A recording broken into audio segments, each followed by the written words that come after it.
Good morning. उठ गया सो के, तो भाई नहा लिया है, नाश्ता भी कर लिया है। नींद सी आ रही है, पता नहीं क्यों। मम्मी ने भेजा है आलू के पराठे और दही, बहुत टेस्टी हो रहे हैं खाने में। बहन द्वारा हमें बना के दिया गया है। तो भाई टेंशन के साथ हो चुकी है शाम, और अप्रैल इतनी स्पीड से भाग रही है जिसका कोई हद नहीं है।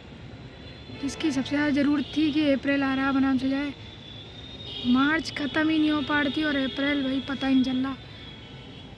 आज 18 अप्रैल हो गई है और पता ही नहीं चल रहा कब कहाँ क्या निकल गया। और इस टाइम की सबसे ज़्यादा ज़रूरत थी मुझे, और जो स्पीड से भाग रहा है।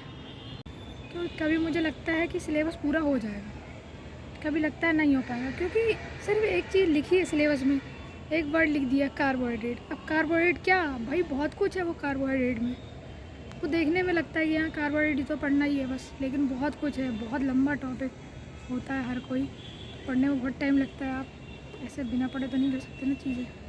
कभी समझ में ही नहीं आता है, हो पाएगा नहीं हो पाएगा। सिलेबस, फिर रिवीजन, फिर MCQs प्रैक्टिस, पता नहीं क्या होगा, आई डोंट नो। जब थोड़ा मन भारी हो ना तो ओशो की वीडियोस वगैरह या उनकी बुक्स, हालांकि वो ओशो के बोले हुए वर्ड्स तो नहीं होते हैं, उनकी डबिंग करी हुई होती है उनकी आवाज़ की, पर ठीक है फिर भी अच्छी होती हैं वो चीज़ें। तो उसमें वो कहते हैं कि आप जब पढ़ने बैठते हैं तो वो लगातार आप पढ़ते रहते हैं, तो वो आपको नहीं करना चाहिए लॉन्ग टाइम के लिए।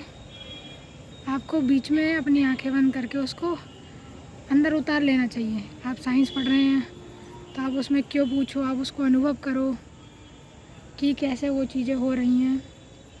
जब आप कोई हिस्ट्री वगैरह पढ़ रहे हैं तो आप उस युग में चले जाओ, जियो उस युग को, कि अगर आप वहाँ पे हो, सोचो तो आप कैसा क्या कर रहे होगे, क्या फील कर रहे होगे। उन डेट्स को याद मत करो, रटो मत। और वो ये भी कहते हैं कि जब आप पढ़ते हैं तो जब आपके पास एग्ज़ाम का प्रेशर होता है सर पे, तो आप अंदर से तो खाली होते नहीं हैं, अंदर से एक प्रेशर होता है।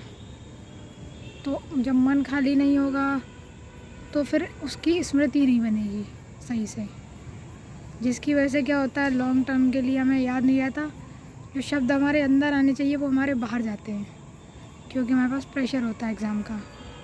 तो जब भी आप पढ़ने बैठे हैं तो आप अंदर से, मन से शांत होने चाहिए, तब आपको चीज़ें लॉन्ग टर्म में याद होती हैं। वो उनका कहना है कि तब वो जो आपकी मेमोरी होती है वो बहते पानी की तरह नहीं, पत्थर पे बनी लकीर की तरह हो जाती है। तो मतलब उनकी चीज़ें अच्छी हैं, सुन के अच्छा लगता है, पर यार प्रेशर तो होता है कुछ भी कर लो। तो फिलहाल वीडियो को करते हैं जय हिंद, जय भारत, बाय बाय।